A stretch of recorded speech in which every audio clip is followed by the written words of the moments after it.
ఈ అందమైన శబ్దాన్ని దేవదూతలందరూ ఒకేసారి పాడుచున్నట్టుగా అనిపించింది. వారందరికీ మెరుస్తున్న రెక్కలు ఉన్నాయి మరియు అక్కడ సంగీతం గాలిని రంగులతో నృత్యం చేయిస్తుంది. అప్పుడు పౌలు అక్కడ ఒక అద్భుతాన్ని చూశాడు. అది అతను ఇంతకు ముందెన్నడూ చూడని జంతువులను చూశాడు. అక్కడ రెక్కలున్న జంతువులు వెండి ఈకలు కలిగిన నెమళ్లతో మాట్లాడుతున్నాయి. మరియు అక్కడ చాలా ఎత్తుగా ఉండే అసాధారణ శక్తిగల వ్యక్తులు తేలియాడడం చూశాడు. అతను చూసిన ప్రతి చోట ఆనందం మరియు శాంతితో నిండిన జీవులు ఉన్నాయి. పౌలు ముందు పవిత్ర కాంతితో నిండిన ఒక మార్గం కనిపించింది. ఇది ఒక అద్భుతమైన రాజభవనానికి దారి తీసిందిగా కనిపించింది. ఈ రాజభవనం ఒక స్వచ్ఛమైన స్ఫటికం వలె పారదర్శకంగా ఉంది. దాని లోపల ఇంద్రధనుసును కూడా మనం చూడవచ్చు.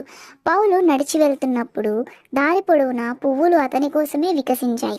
అకస్మాత్తుగా ఆ రాజభవనం ఎదురుగా పౌలు చాలా ప్రకాశవంతమైన వ్యక్తిని చూశాడు. అది ఎవరంటే ప్రభువైన యేసు